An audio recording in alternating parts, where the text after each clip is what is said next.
오늘의 말씀 이사야 43장 2절에 보면 내가 물 가운데로 지날 때에 그리고 강을 건널 때에 그리고 내가 불 가운데로 지날 때에 라는 말씀이 있습니다. 인생에 큰 고난을 겪을 때의 상황을 말씀하고 있는 것입니다. 지난 시간 우리는 깊은 강을 건너왔습니다. 큰 물을 지나왔습니다. 불 가운데를 통과해 왔습니다. 그 어려운 고난을 지나왔습니다. 우리는 그 속에서 힘들었습니다. 두려웠습니다. 그렇지만 고된 현실만큼이나 분명한 사실이 우리 안에 있습니다. 큰 물 가운데로 지날 때 하나님은 우리와 함께 하셨습니다. 우리가 깊은 강을 건너야 하는 순간에도 하나님은 그 물이 우리를 침몰하지 못하게 지켜주셨습니다. 우리가 불 가운데로 지날 때에 우리를 타지 않게 지켜주셨고 그 불꽃이 우리를 사르지 못하게 붙잡고 인도해 주신 줄로 믿습니다. 불에 태워 남김없이 없어져 버릴 인생이었는데 여기까지 지켜주셔서 오늘까지 주의 은혜 가운데 왔습니다. 그러므로 지금 우리가 여기 있음이 하나님의 은혜요 하나님의 기적임을 믿습니다. 고난은 누구에게나 찾아옵니다. 고난에 대해서 우리는 어떤 태도를 어떤 관점을 가져야 하겠습니까? 고난을 대면할 때 사람들은 왜 나에게 이런 일이? 라고 말합니다. 신이 계신다면 묻고 싶다고 합니다. 하나님께 따지고 싶다고 합니다. 당신은 왜 나에게 이렇게 가혹하십니까? 라고 자신에게 오지 않아야 할 고난이 왔다는 것입니다. 그런데 고난, 고통의 본질을 이해하셔야 합니다. 이 세상에 고난이 없는 사람은 없습니다. 고난의 면죄부를 받은 사람은 세상에 없습니다. 심지어 하나님의 아들 예수님마저도 고난을 당하셨습니다. 그럼 예수님은 어떻게 고난을 대처하셨습니까? 예수님은 고난을 거부하지 않고 받아들이셨습니다. 이것이 우리가 본받고 싶은 예수님의 삶이셨습니다. 베드로전서 4장 12절에 말씀합니다. 사랑하는 자들아 너희를 연단하려고 오는 불시험을 이상한 일 당하는 것 같이 이상히 여기지 말라고 말씀하십니다. 불같은 고난은 누구에게나 있다. 그건 이상한 일이 아니다라고 말씀하고 있습니다. 우리 그리스도인들에게는 아주 특별한 기쁨과 은혜와 승리가 있습니다. 십자가를 통과하면 부활이라고 하는 승리가 있는 줄로 믿습니다. 십자가를 지지 않으면 부활도 없습니다. 고난을 통과하지 않고 저절로 오는 기쁨은 없습니다. 시련을 믿음으로 이겨낸 다음에 찾아오는 기쁨입니다. 그러므로 우리가 가져야 할 기본적인 태도는 고난을 열린 태도로 받아들여야 합니다. 하나님은 내게 왜 이 고난을 주셨을까? 나에게 무슨 말씀을 전하려고 하실까? 고통이 올 때 고통을 참아내고 인내하고 통과하는 과정 속에서 우리는 놀라운 은혜를 경험합니다. 하나님이 나에게 이것을 알려주셨구나. 나에게 깨닫게 하시는 것이 이것이었구나라고 깨닫는 은혜가 있는 줄로 믿습니다. 고난에 정직하게 대면하지 않고 그 고난을 부정하면 할수록 모든 것은 더 힘들어집니다. 아무리 부정하고 싶어도 고난은 어쩔 수 없이 찾아오는 우리의 삶의 현실입니다. 고난을 인정하고 받아들여야 합니다. 고통이 있기 전에는 내가 대단한 존재인 것처럼 여기고 자기를 과신하며 자기 자랑을 붙들고 살아갑니다. 그런데 고통이 찾아오면 고난 앞에 무기력한 자신을 보면서 자만은 깨어집니다. 그리고 나는 연약한 질그릇이라고 깨닫게 됩니다. 우리의 자아는 잘 안 죽습니다. 그런데 고난이 고통스러운 이유가 무엇입니까? 고난 속에서 이 자아가 무너져 깨지기 때문입니다. 잠언서 17장 3절은 도가니는 은을, 풀무는 금을 연단하거니와 여호와는 마음을 연단하시느니라. 할렐루야.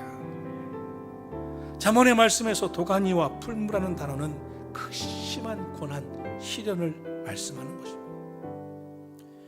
은이나 금 같은 보석은 그냥 되는 게 아닙니다. 원석을 깨뜨리고 뜨거운 풀물불 속에 녹이면서 불순물을 제거해야만 되는 것입니다. 욥기 23장 10절은 이렇게 말씀합니다. 내가 가는 길을 하나님은 아시나니 그가 나를 단련하신 후에야 내가 순금같이 되어 나오리라. 불에 들어가기 전까지는 불순물을 찾아내지 못합니다.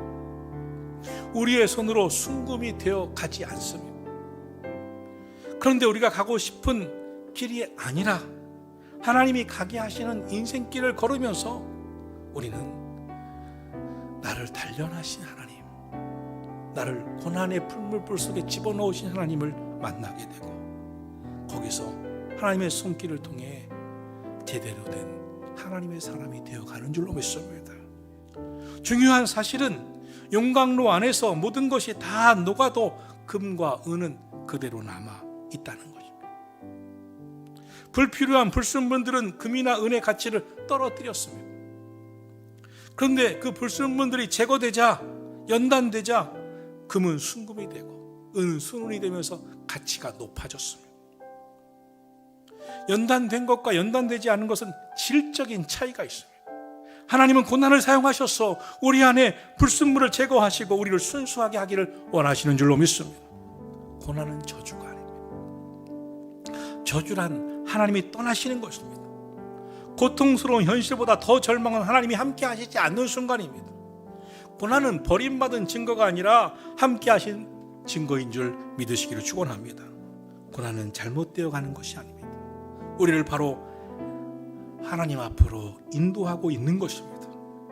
그 순간은 하나님께서 나를 인도하고 계시는 순간인 줄 믿으시기를 축원합니다. 그러므로 고난은 더 이상 불행이나 비극이 아니라 우리에게 주시는 은혜의 축복의 선물임을 믿으시기를 주의 이름으로 축원합니다. 그럼 우리는 왜 고난 속에서도 침몰당하지 않을 것이라는 믿음을 가져야 할까요? 첫째로, 우리는 전지전능하신 창조주 하나님의 택함받은 자이기 때문입니다. 하나님의 자녀입니다. 우리가 자격이 있어서가 아니라 성경은 너를 지으시니까 말씀하시느니라. 너는 두려워하지 말라. 내가 너를 구속하였고 내가 너를 지명하여 불렀나니 너는 내 것이라. 우리가 그분의 것이고 그분의 자녀이라고 말씀하십니다. 그러므로 고난을 두려워만 하지 마시고 고난보다 크신 전지전능하신 창조주 하나님을 바라보시기를 주의 이름으로 축원합니다.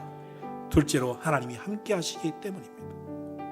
오늘 말씀은 물이 너를 침몰하지 못할 것이며 불꽃이 너를 사르지 못할 것이다. 이유는 나는 여호와 너의 하나님이요 너의 구원자이기 때문이라 라고 말씀하십니다. 셋째로, 하나님께서 사랑하시기 때문입니다. 오늘 본문 4절은 우리를 향한 하나님의 가장 아름다운 사랑 고백 중에 하나입니다. 너는 내 눈에 보배롭고 존귀하다. 나는 너를 사랑한다.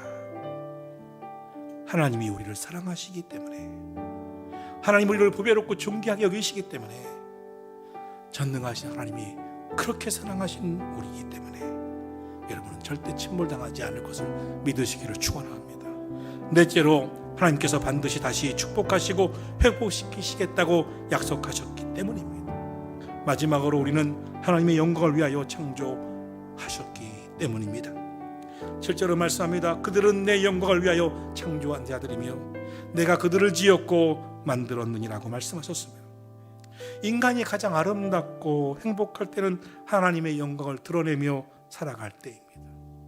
내가 하나님 앞에 쓰임받아 하나님의 영광을 위해 쓰여질 때 가장 아름다운 인생이 되는 것입니다.